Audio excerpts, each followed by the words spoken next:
അയാൾ വീണ്ടും നമുക്കിടയിൽ പുതിയ രൂപത്തിലും ഭാവത്തിലും സോളാർ കേസിലെ മുഖ്യപ്രതി.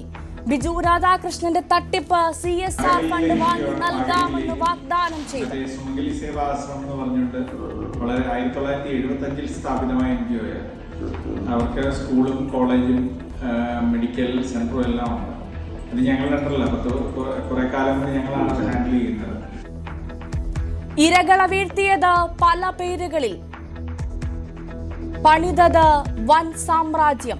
ന്യൂസ് 18 വാർത്തയ്ക്ക് പിന്നാലെ ഓഫീസ് പൂട്ടി മുങ്ങി.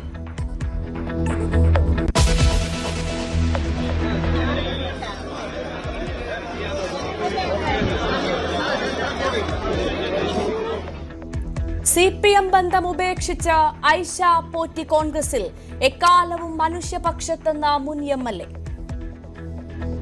ഇങ്ങനെയാണോ ഐഷ പോറ്റി എന്ന് ഒരുപക്ഷെ നിങ്ങൾ എന്നെ ഇത്രയാക്കിയത്? ഈ നാടാണ്, നാട്ടിലെ പ്രവർത്തനമാണ്, എന്റെ ഇത്രയും കാലത്തെ പ്രവർത്തനമാണ് എന്നെ ഇത്രത്തോളം ആക്കിയത്. ഐഷ പോറ്റി വർഗവഞ്ചകയെന്ന് മേഴ്സിക്കുട്ടിയമ്മ.